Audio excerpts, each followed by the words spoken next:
We all know that plants can make their own food. Isn't it an amazing thing? But did you know there are few plants that cannot make their nutrition? Let us have a detailed look at the incredible photosynthesis process and the factors that affect it. Plants who can make their own food are known as autotrophs, and the mode of nutrition is referred as autotrophic mode of nutrition. But there are few plants who cannot, and they are called as heterotrophs. The process by which plants make their own food is called photosynthesis. The term photosynthesis means combining by light. Photo refers to light, synthesis combining. During photosynthesis, water is combined with carbon dioxide in the presence of sunlight and chlorophyll to produce glucose and oxygen. The photosynthesis process occurs largely in the leaves of a plant, which are known as the kitchen of a plant. In some cases, even the stems have the potential to perform photosynthesis. As mentioned earlier, the process of photosynthesis occurs in the leaf of a plant. The leaf is anatomically divided into many layers. Photosynthesis occurs in the mesophyll layer of a leaf. The middle layer, also known as palisade parenchyma. These mesophyll cells are abundant in special cell organelles called as chloroplasts, which are responsible for photosynthesis. These chloroplasts contain the green pigment called the chlorophyll. Leaves also contain small openings on their undersurface known as stomata, which are responsible for gaseous exchange and are the source of carbon dioxide that enters the leaf. Now, it's time to learn about the structure of stomata. Stomata are the tiny openings found mainly on the lower surface of the leaves.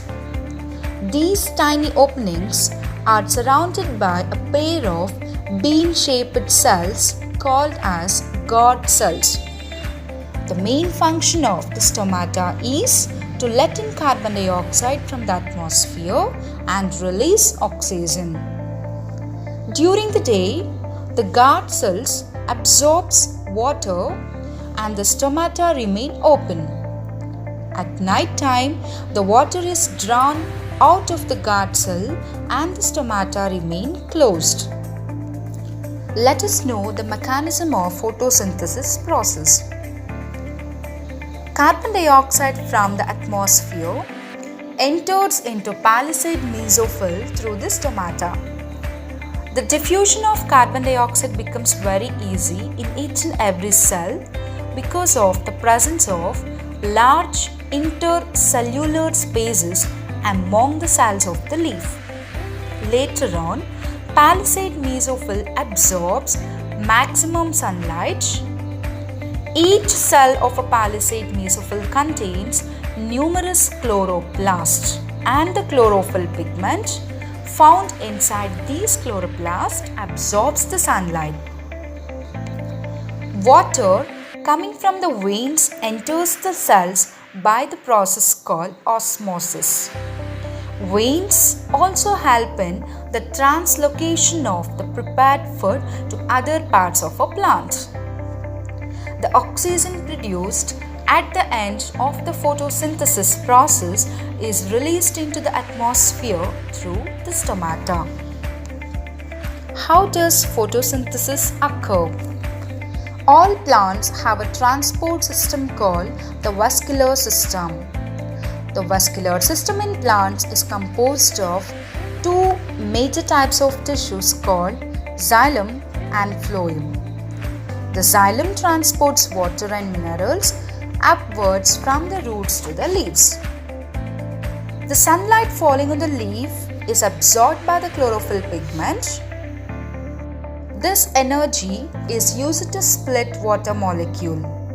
We know that the molecular formula of water is H2O. By using this energy, the water molecule splits into hydrogen ion H plus and hydroxyl ion OH minus. Later on, oxygen from the hydroxyl ion is released into air, and hydrogen ions combines with carbon dioxide to form glucose, that is C6H12O6. And the second type of tissue called phloem transports glucose made in the leaves to other parts of a plant in the form of sucrose, and this is nothing but translocation of prepared food to other parts of a plant. Now let's focus on the factors necessary for the photosynthesis. Three factors that are most important for the photosynthesis are carbon dioxide, light, and suitable temperature. Suitable temperature refers here, that is, it should not be higher than 40 degrees Celsius because it slows down and can even stop the enzyme action. For example, if carbon dioxide is less, water and temperature are more, then there will be less photosynthesis.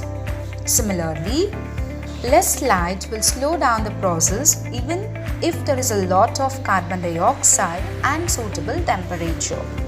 Similarly, if the temperature is low, there will be less photosynthesis even if sufficient amount of carbon dioxide and sunlight are present. So this shows that too much light beyond a certain limit destroys chlorophyll and the process of photosynthesis is affected. There are two end products of photosynthesis, glucose and oxygen. Glucose is immediately utilized by the cells of a leaf, or it is stored in the form of insoluble starch, whereas oxygen will be released, may be used in respiration of a leaf sometimes, but the major portion of it is not required, hence it is diffused out into the atmosphere through the stomata. We will stop here today. In the next session, let's know about the significance of photosynthesis and respiration. Thank you. Have a great day ahead.